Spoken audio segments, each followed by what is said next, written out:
Hello viewers, সবাইকে take day পয়েন্টে স্বাগতম। আজকে আমরা খুব ইম্পর্টেন্ট একটি টপিক নিয়ে আলোচনা করব।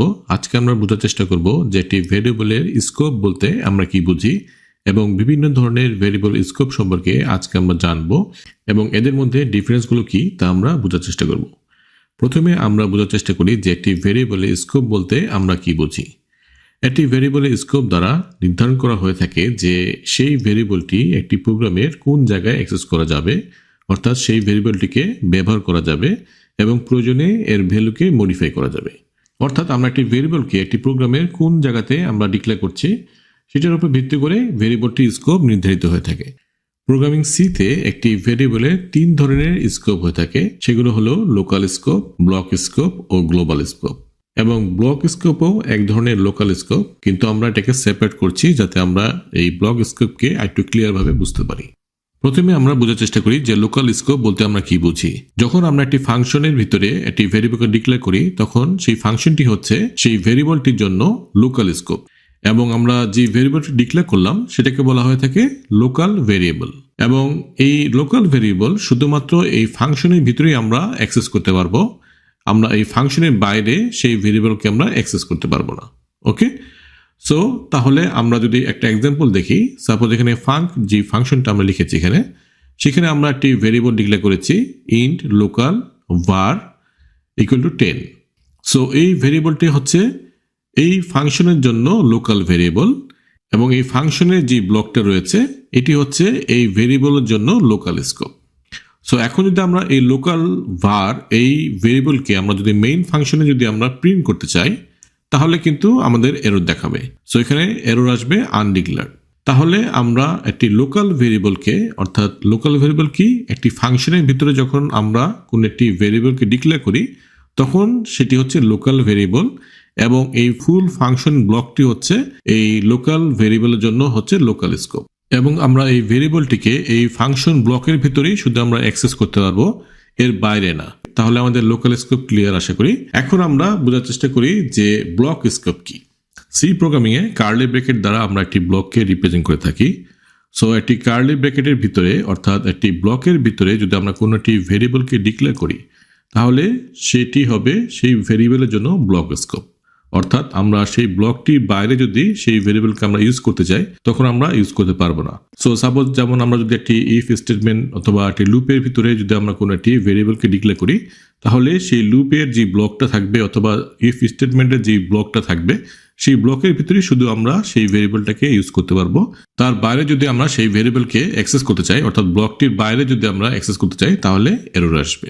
সাপোজ আমরা যদি একটি এক্সাম্পল দেখি, সাপোজ আমি এখানে মেইন ফাংশনের ভিতরে একটি ইফ স্টেটমেন্ট লিখেছি এবং ইফটাকে আমি 1 দিয়ে ট্রু করে দিয়েছি। সো এই ইফটার লজিক অলওয়েজ ট্রু আসবে।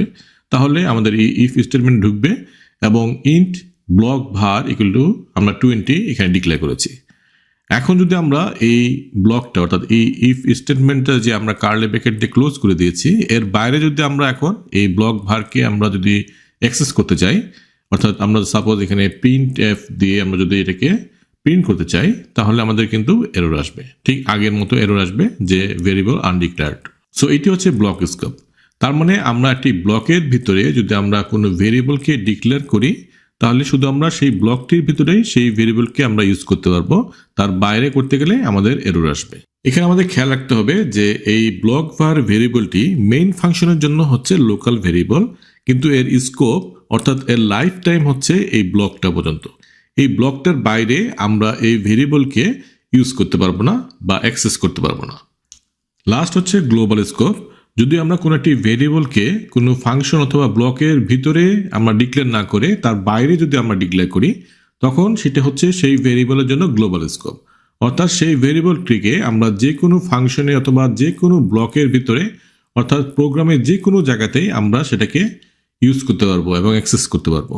যেমন যদি আমরা এই এক্সাম্পলটি দেখি যে আমরা হেডার ফাইল ইনক্লুড করার পরে আমরা এই গ্লোবাল var ইকুয়াল টু 30 এই ভেরিয়েবলটাকে আমরা ডিক্লেয়ার করেছি। সো এটি হচ্ছে গ্লোবাল ভেরিয়েবল, কারণ এটি আমরা কোনো ফাংশনের ভিতরে করি নাই, কোনো ব্লকের ভিতরে করি নাই। জাস্ট আমরা একদম কোনো ফাংশনের ভিতরে না, কোনো ব্লকের ভিতরে না, আমরা জাস্ট উপরে আমরা ডিক্লেয়ার করেছি। সো এটি হচ্ছে গ্লোবাল ভেরিয়েবল যার স্কোপটি হচ্ছে পুরো প্রোগ্রামটাই, অর্থাৎ প্রোগ্রামের যে কোনো জায়গাতেই আমরা এই ভেরিয়েবলটাকে আমরা অ্যাক্সেস করতে পারবো। যেমন আমরা এই গ্লোবাল var এই ভেরিয়েবলটাকে আমরা এই ফাংশনের ভিতরেও আমরা অ্যাক্সেস করতে পারছি এবং মেইন ফাংশনের জন্য আমরা অ্যাক্সেস করতে পারছি। সো আমরা দুই জায়গাতেই কিন্তু একই ভ্যালু পাবো, অর্থাৎ 30 যে ভ্যালুটা আমরা অ্যাসাইন করে দিয়েছি সেটি কিন্তু দুটা ফাংশনের ক্ষেত্রেই আমরা পাবো এবং কোনো এরর আমাদের আসবে না। তাহলে আমরা আশা করি বুঝতে পেরেছি যে লোকাল স্কোপ, গ্লোবাল স্কোপ এবং ব্লক স্কোপ বলতে আমরা কি বুঝি এবং এদের মধ্যে ডিফারেন্সগুলো কি। এখন আমরা প্রোগ্রামের মাধ্যমে এই কনসেপ্টগুলোকে আরো ক্লিয়ার করার চেষ্টা করব। সাপোজ আমরা প্রথমে এই মেইন ফাংশনের উপরে একটি ফাংশন ডিক্লেয়ার করি, ভয়েড সাপোজ সাম। ওকে, সো এখানে আমরা একটি ভেরিয়েবল ডিক্লেয়ার করব ইন্ট এ ইকুয়াল টু আমরা দিলাম 10। তাহলে এটা কি, এটা হচ্ছে এই সাম ফাংশনের জন্য লোকাল ভেরিয়েবল। ওকে, এখন এই ভেরিয়েবলটাকে আমরা যদি মেইন ফাংশনের মধ্যে আমরা অ্যাক্সেস করতে চাই তাহলে কি পারবো না। সো আমরা যদি এখানে printf এর মাধ্যমে জাস্ট দিয়ে দিলাম এবং এখানে আমরা এটাকে আমরা দেখতে যাচ্ছি। ওকে, সো এখানে কিন্তু আমরা এটা পারবো না, কারণ আমাদের এ হচ্ছে আমরা ডিফাইন করেছি সাম ফাংশনে। সো সাম ফাংশনের জন্য এটা লোকাল ভেরিয়েবল, সো আমরা এই ফাংশনের বাইরে এই এ ভেরিয়েবলটাকে আমরা অ্যাক্সেস করতে পারবো না। সো যদি আমরা এটাকে রান করি তাহলে দেখবো যে আমাদের এরর আসতেছে। তার মানে আমরা বুঝলাম যে আমরা একটা লোকাল ভেরিয়েবলকে সেই ফাংশনের ব্লকটার বাইরে যদি আমরা ইউজ করতে চাই তাহলে আমরা করতে পারবো না। ঠিক তেমনি আমরা মেইন ফাংশনের ভিতরে যদি আমরা একটা ভেরিয়েবল ডিক্লেয়ার করি সাপোজ ইন্ট বি নামে, তাহলে এটা হচ্ছে এই মেইন ফাংশনের জন্য লোকাল ভেরিয়েবল। সো আমরা এটাকে মুছে দিই বা এটাকে আমরা সাপোজ এখানে প্রিন্ট করতে চাই। সো এই বিটাকে আমরা বি এর ভ্যালু দিয়ে দিলাম সাপোজ 20। সো এখন আমরা জাস্ট এটাকে এই বিটাকে আমরা প্রিন্ট করতে যাচ্ছি এই সাম ফাংশনের ভিতরে। সো আমরা জাস্ট সাম ফাংশনটাকে কল করি এখন। সো আমরা এখন এই ফাংশনটাকে যদি কল করি তাহলে আমরা দেখবো যে আমাদের এখানে যে আটকে যাচ্ছে। ওকে, এখানে আমাদের দেখাচ্ছে যে বি এটা ডিক্লেয়ার করা নাই। সো তার মানে আমরা বুঝলাম যে একটা ফাংশনের ভিতরে যে ভেরিয়েবলটা আমরা ডিক্লেয়ার করছি সেটা সেই ফাংশনের বাইরে আমরা এটাকে ইউজ করতে পারবো না, অর্থাৎ এটাকে অ্যাক্সেস করতে পারবো না। কিন্তু আমরা যদি এই ফাংশনের ভিতরে এই ভেরিয়েবলটাকে প্রিন্ট করি, সো একে যদি আমরা প্রিন্ট করি তাহলে আমাদের কোনো প্রবলেম নাই, আমরা এটাকে অ্যাক্সেস করতে পারবো। ঠিক একইভাবে যদি আমরা মেইন ফাংশনের ভিতরে যদি আমরা এটাকে প্রিন্ট করি বি কে, তাহলে আমরা প্রিন্ট করতে পারবো, কারণ এটা এই ফাংশনের জন্য লোকাল ভেরিয়েবল। সো আমরা এখানে এটাকে অ্যাক্সেস করতে পারবো। সো আমরা যদি রান করি তাহলে আমরা এ এবং বি এর আমরা ভ্যালু পেয়ে যাব 10 এবং 20। ওকে, এখন আমরা আরেকটি কনসেপ্ট বোঝার চেষ্টা করি। সাপোজ আমরা এই মেইন ফাংশনের ভিতরে আমরা এ নামে আরেকটি ভেরিয়েবল ডিক্লেয়ার করলাম যেটার আমরা ভ্যালু দিলাম 30। সো আমরা এই সাম ফাংশনও কিন্তু এ নামে আমরা ভেরিয়েবল ডিক্লেয়ার করেছি এবং মেইন ফাংশনও কিন্তু আমরা এ নামে ভেরিয়েবল ডিক্লেয়ার করেছি এবং দুইটার ভ্যালু আমরা দুই রকম দিয়েছি। এখন যদি আমরা সাপোজ এই মেইন ফাংশনের যে এটাকে যদি আমরা প্রিন্ট করতে চাই তাহলে কি ঘটবে আসলে আমরা দেখি এখন। ওকে, সো আমি এখানে লিখে দিই মেইন ফাংশন, আর এটা হচ্ছে আমাদের সাম ফাংশনের জন্য ভেরিয়েবল। ওকে, তাহলে কিন্তু আমাদের এই ফাংশনের জন্য এই এটা আমরা অ্যাক্সেস করব এবং এটা হচ্ছে এই ফাংশনের জন্য লোকাল ভেরিয়েবল। সো এই ভেরিয়েবলের যে ভ্যালুটা সেটাই আমরা এখানে প্রিন্ট করতে পারবো এবং এইখানের ক্ষেত্রে আমরা এই মেইন ফাংশনের জন্য এর যে ভ্যালু আছে সেটা আমরা এখানে প্রিন্ট করব। ওকে, সো এমন না যে এই এটা আমরা এখানে ডিক্লেয়ার করেছি যে আর কোথাও করতে পারবো না, তা না, কারণ এই ফাংশনের ভিতরে এই ভেরিয়েবলটা শুধু আমরা অ্যাক্সেস করতে পারবো। সেই জন্য যদি অন্য ফাংশন আমরা সেম নামেও কোনো একটি ভেরিয়েবল ডিক্লেয়ার করি সেক্ষেত্রে আমাদের কোনো প্রবলেম নেই, কারণ এটার স্কোপটাই হচ্ছে এই মেইন ফাংশন পর্যন্ত আর এটার স্কোপটা হচ্ছে এই সাম ফাংশন পর্যন্ত। সো সেই ক্ষেত্রে আমাদের কোনো কনফ্লিক্ট হবে না। ওকে, সো আমরা যদি এটাকে রান করি তাহলে আমরা দেখতে পাচ্ছি যে সাম ফাংশনে যে ভ্যালু এর সেটা প্রিন্ট হয়েছে এখানে এবং মেইন ফাংশনে এর ভ্যালু 30 সেটা প্রিন্ট হয়েছে আর বি আমাদের 20 ছিল সেটা প্রিন্ট হয়েছে। সো আশা করি এইটুকু ক্লিয়ার যে আমাদের লোকাল ভেরিয়েবল কিভাবে কাজ করছে। আমরা এই কনসেপ্টটা আগে ক্লিয়ার করেছিলাম যে একটি ফাংশন স্ট্যাক মেমোরিতে স্ট্যাক ফ্রেম ক্রিয়েট করে এবং সেটি টেম্পোরারি থাকে, যতক্ষণ পর্যন্ত সেই ফাংশনটি এক্সিকিউট করবে ততক্ষণ পর্যন্ত সেখানকার যত লোকাল ভেরিয়েবল থাকবে সেগুলো এক্সিস্ট করবে এবং সেখান থেকে যখন বের হয়ে আসবে অর্থাৎ ফাংশন থেকে বের হয়ে আসবে তখন স্ট্যাক ফ্রেমটি মুছে যাবে। সো আমাদের সেই কনসেপ্টটি কিন্তু এখানে কাজ করছে। ওকে, সো আমরা তাহলে বুঝতে পারলাম লোকাল ভেরিয়েবল কি। তাহলে আমাদের এই এটি হচ্ছে লোকাল ভেরিয়েবল। এখন আমরা বোঝার চেষ্টা করি ব্লক স্কোপ। ওকে, সো আমরা সাপোজ এখন একটি ব্লক ডিফাইন করব। সাপোজ ইফ একটি ব্লক, এই কার্লি ব্র্যাকেটের ভিতরে আমরা সাপোজ এখানে 1 দিলাম, তার মানে এই ইফটা অলওয়েজ ট্রু থাকবে। এখন আমরা এটার ভিতরে একটি ভেরিয়েবল ডিক্লেয়ার করব এই ব্লকটার ভিতরে। সো আমি এখন ইন্ট সি নামে আমি একটি ভেরিয়েবল ডিক্লেয়ার করলাম। এখন আমরা এই ব্লকটির ভিতরে কিন্তু সিটা ডিফাইন করেছি এবং এখানে আমরা কি করব, এ প্লাস বি এটাকে আমরা স্টোর করব। ওকে, এখন আমরা সাপোজ এটাকে প্রিন্ট করতে যাচ্ছি। সো আমি এ কে এখানে প্রিন্ট করেছি, বি কে এখানে প্রিন্ট করেছি। সো আমি এখন সি কে প্রিন্ট করব।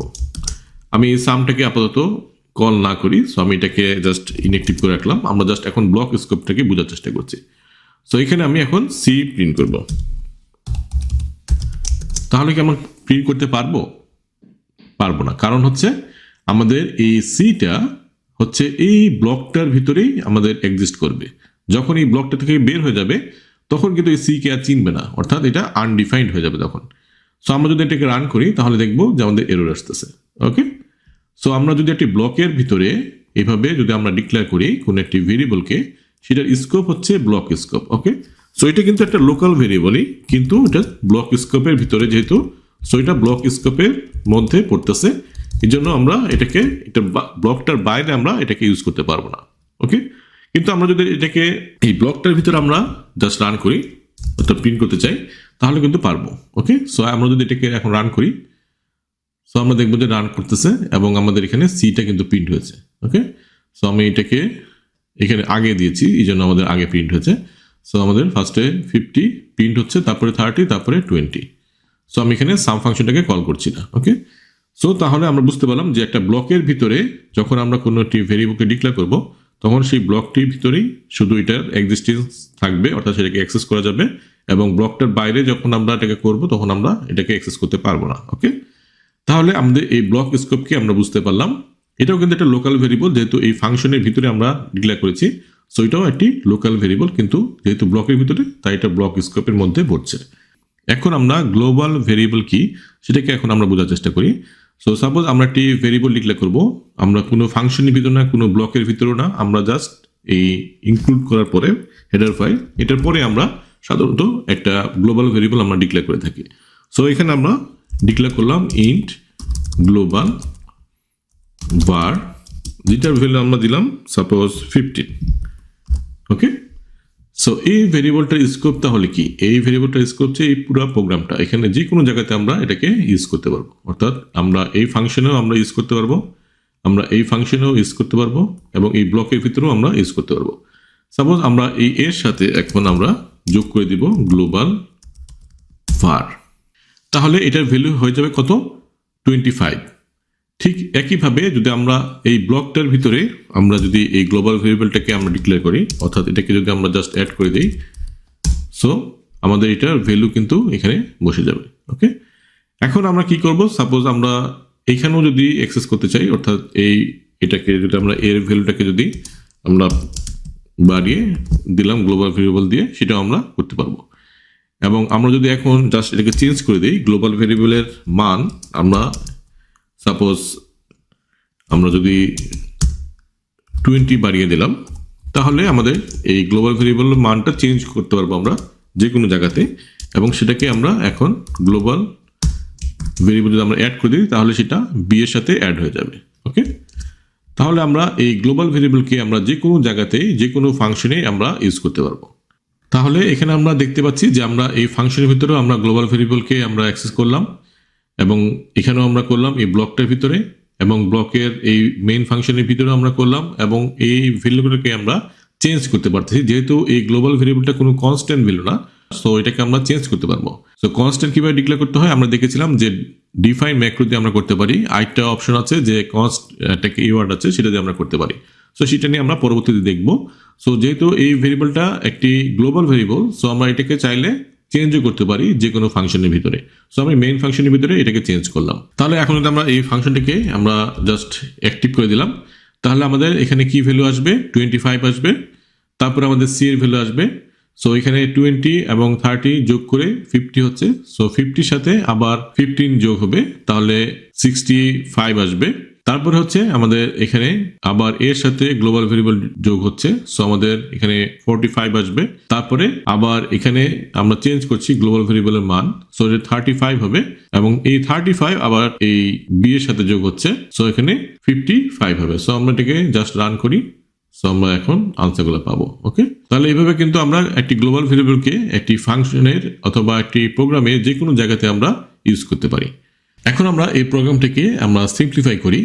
সাপোজ আমরা এগুলো সব কেটে দিচ্ছি, আমরা এখানে কিছু রাখবো না, জাস্ট কেটে দিলাম। আমরা জাস্ট সাম ফাংশনটা রাখবো এবং আমরা এখানে এটাও মুছে দিব এবং এখানে আমরা লিখলাম গ্লোবাল, এবং এখানে আমরা নতুন করে এই গ্লোবাল ভারকে আমরা ডিক্লেয়ার করব। সাপোজ এটা ভ্যালু আমরা 0 করে দিলাম। সো এই ক্ষেত্রে আমাদের এই মেইন ফাংশনের জন্য এটি হচ্ছে লোকাল ভেরিয়েবল। ওকে, সো আমরা যখন এখানে প্রিন্ট করব গ্লোবাল ভার, সো এটা আমাদের আসবে 0, কিন্তু এই সাম ফাংশনের জন্য এই গ্লোবাল ভারটা হচ্ছে গ্লোবাল ভেরিয়েবল, অর্থাৎ এখানে যে আমরা গ্লোবাল ভার লিখেছি সেটা হচ্ছে গ্লোবাল ভেরিয়েবল। সো এখানে কিন্তু আমরা কোনো কিছু ডিক্লেয়ার করি না এই ফাংশনের ভিতরে। সো এই ক্ষেত্রে এটা গ্লোবাল ভেরিয়েবল, কিন্তু এই ক্ষেত্রে এটা লোকাল ভেরিয়েবল। সো এটাকে বলা হচ্ছে ভেরিয়েবল শ্যাডো। অর্থাৎ আমাদের যদি কোনো গ্লোবাল ভেরিয়েবলও ডিক্লেয়ার করা থাকে, সেই নামে যদি আমরা কোনো লোকাল ভেরিয়েবল আমরা ডিক্লেয়ার করি, তাহলে সেই ক্ষেত্রে লোকাল ভেরিয়েবলের মানটাই এখানে প্রাধান্য পাবে। কিন্তু এই ফাংশনের ক্ষেত্রে কিন্তু আমাদের নতুন করে আমাদের গ্লোবাল ভেরিয়েবল কিন্তু এখানে আমরা ডিক্লেয়ার করি নাই, কিন্তু এখানে আমরা গ্লোবাল ভেরিয়েবল হিসেবে এই মানটাই পাবো। সো আমরা যদি এখন রান করি তাহলে আমরা দেখব যে এখানে 10 + 15 25 আমাদের প্রিন্ট হয়েছে এখানে, এবং এইটার ক্ষেত্রে আমাদের 0 প্রিন্ট হয়েছে। সো আমরা যদি রান করি এটা, সো আমরা দেখতে পাচ্ছি যে এখানে আমাদের 25 প্রিন্ট হয়েছে এবং গ্লোবাল ভারে আমাদের 0 প্রিন্ট হয়েছে। এই কনসেপ্টটাকে বলা হয় থাকে ভেরিয়েবল শ্যাডো।